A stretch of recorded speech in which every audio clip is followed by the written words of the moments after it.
Salut et bienvenue dans une nouvelle vidéo présentée par INSEE Academy Online destinée aux étudiants en deuxième année médecine.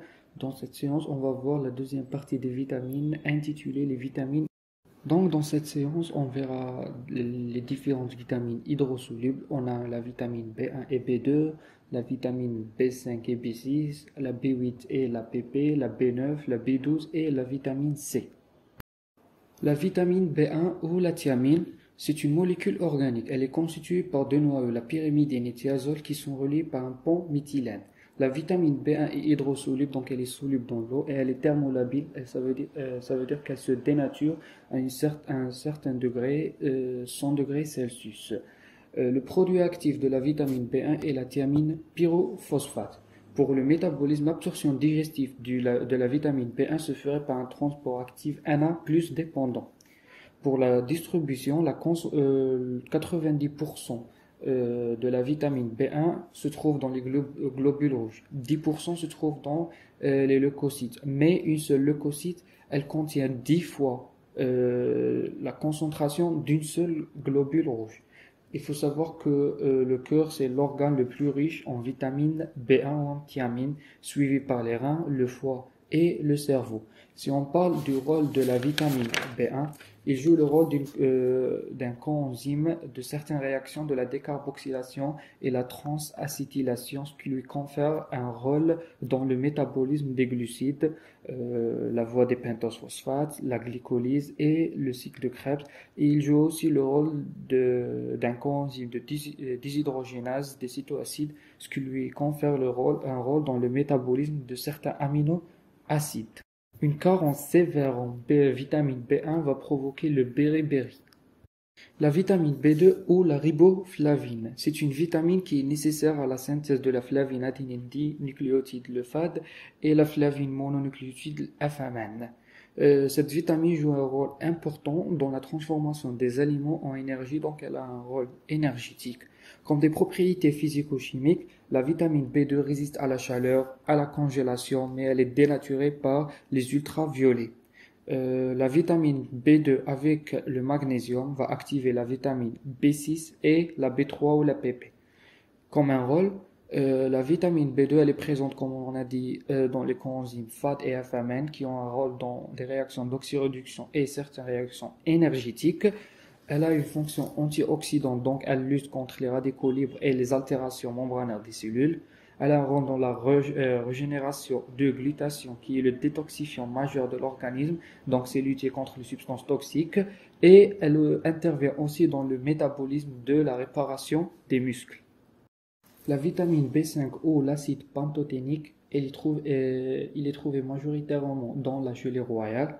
La vitamine B5, elle est apportée uniquement par l'alimentation, elle ne peut pas être synthétisée par l'organisme, elle est sensible à la chaleur et elle est présente surtout dans le foie, le rein, l'encéphale et le cœur. Comme un rôle, elle joue un rôle dans elle favorise la croissance, elle protège ainsi les muqueuses et la peau par la prévention des troubles défanaires qui sont des structures trop kératinisées. D'accord? Elle est aussi nécessaire au métabolisme des glucides et des lipides. Pourquoi? Parce que la vitamine B5 joue un rôle dans la formation du coenzyme A. Le coenzyme A qui joue un rôle très important dans le cycle du Krebs et donc le métabolisme des glucides et la bêta-oxydation, le métabolisme des lipides. La vitamine B5 intervient aussi dans la formation de certaines hormones et dans le fonctionnement du système nerveux central. La vitamine B6 ou la pyridoxine, comme des propriétés physico-chimiques, elle résiste à la chaleur, aux acides et à l'oxydation, mais elle est détruite par les alcalins et la lumière. La vitamine B6, qui est une vitamine hydrosoluble, se trouve en majorité dans le foie, puis le cerveau, le plasma et les globules rouges. Pour le rôle, la vitamine B6 ou la pyridoxine donne naissance au phosphate de pyridoxal, qui est un coenzyme impliqué dans le métabolisme des acides aminés, certaines réactions de métabolisme des acides aminés. On parle de la transamination, la racinisation et la décarboxylation.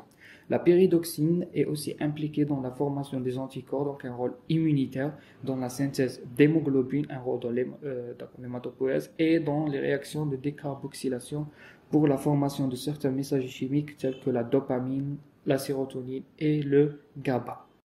La vitamine B8 ou la biotine ou aussi la vitamine H, c'est un coenzyme qui participe au métabolisme des acides gras, glucides et aminoacides. Il est aussi nécessaire à la synthèse de l'acide folique et la cobalamine. Comme des propriétés physico-chimiques, la B8 est hydrosoluble. Elle est aussi soluble dans certaines solutions alcalines, mais peu soluble en milieu acide ou dans les solutions organiques. D'accord? Elle est peu sensible à l'oxydation, mais détruite par les ultraviolets.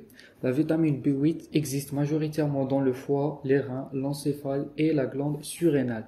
Comme un rôle, la vitamine B8 est impliquée dans le cycle de Krebs parce qu'elle joue le rôle d'un coenzyme des carboxylases, qui est une enzyme principale dans le cycle de Krebs. Elle intervient aussi dans la production d'énergie à partir du glucose et des aminoacides, ainsi dans la synthèse des acides gras.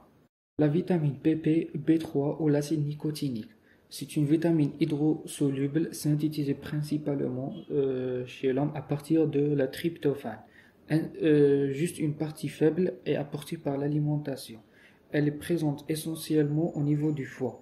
Elle résiste à la chaleur, à l'oxydation, aux alcalins et elle est soluble dans l'eau et dans l'alcool. La vitamine B3 est le précurseur des coenzymes NAD et NADP qui jouent un rôle énergétique très important. Elle a une action vasodilatatrice périphérique sur les vaisseaux et elle intervient aussi dans le mécanisme de réparation de l'ADN. La vitamine B9 ou les folates, c'est un groupe de composés synthétisés par les plantes, certains micro-organismes et une partie est synthétisée par les bactéries intestinales ou les flores bactériennes. La vitamine B9 est détruite par la chaleur et l'oxydation et son lieu de stockage principal est le foie. L'absorption est améliorée par la présence du zinc.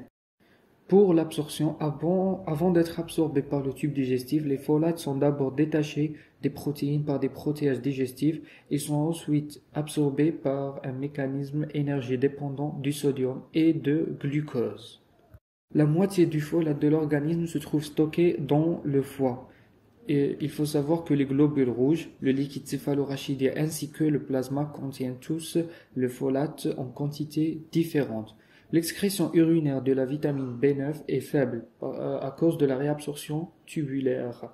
Il y a aussi une excrétion biliaire mais qui est réduite grâce à l'existence d'un cycle entérohépatique. La vitamine B9 joue plusieurs rôles. Premièrement, elle intervient dans l'hématopoïèse parce qu'elle joue le rôle de précurseur de plusieurs coenzymes impliqués dans l'élaboration des globules rouges et blancs. Aussi, elle intervient dans la reproduction cellulaire et dans le fonctionnement du système nerveux central. La forme réduite des folates ou l'acide tétrahydrofolique, il intervient dans la synthèse de la désoxythymidine qui est une base pyrimidique, aussi dans la synthèse de certaines bases puriques et la transformation de l'homocystéine en méthionine. Un déficit en acide folique va donner ce qu'on appelle l'hyperhomocystéinémie, ce qui va provoquer des lésions vasculaires qui peuvent provoquer des maladies cardiovasculaires. La vitamine B12 ou la cobalamine est une vitamine hydrosoluble qui contient des ions cobalt. Elle est sensible à la lumière, détruite en chaleur et en milieu acide ou basique. Elle résiste à l'oxydation. Elle est peu soluble dans l'alcool et les solvants organiques parce qu'elle n'est pas liposoluble mais plutôt hydrosoluble. Donc la vitamine B12, elle peut soit être apportée par l'alimentation ou synthétisée par certains micro-organismes. Pour être absorbée par les intestins, elle doit se lier au facteur intrinsèque, IF, qui est synthétisé par la muqueuse gastrique. L'absorption de la vitamine B12 se fait après une liaison de la cobalamine au facteur intrinsèque. Pour la distribution tissulaire, la vitamine B12 dans le sang, elle se lie à des transcobalamines qui sont des protéines porteuses, mais dans les tissus, la majorité de la vitamine B12 se trouve dans le foie, mais aussi dans les neurones, en particulier le cerveau. L'élimination se fait dans la bile et dans les urines et par les desquamations cellulaires. Il existe un cycle entérohépatique pour la vitamine B12. La cobalamine joue le rôle d'un cofacteur de certaines réactions d'isomérisation et de transméthylation. Ces réactions sont importantes dans certaines fonctions de l'organisme telles que la réplication, l'hématopoïèse, l'intégrité du système nerveux et l'efficacité. Et on termine avec la vitamine C ou l'acide ascorbique. C'est une vitamine hydrosoluble qui est extrêmement sensible à l'oxygène, à la température élevée et à la présence des métaux. Comme un rôle, la vitamine C a plusieurs rôles. Premièrement, la vitamine C est un puissant antioxydant, donc elle lutte contre les radicaux libres, elle protège les cellules de l'oxydation, elle stimule la synthèse du collagène et certains neurotransmetteurs tels que la noradrénaline et l'adrénaline. Elle est nécessaire aux défenses anti-infectieuses. Elle réduit le taux de l'histamine dans le sang, ce qui va réduire les réactions allergiques. Elle aussi favorise l'élimination des métaux toxiques tels que le plomb et le nickel. La vitamine C en dernier favorise l'absorption. Et c'est fini, je vous remercie.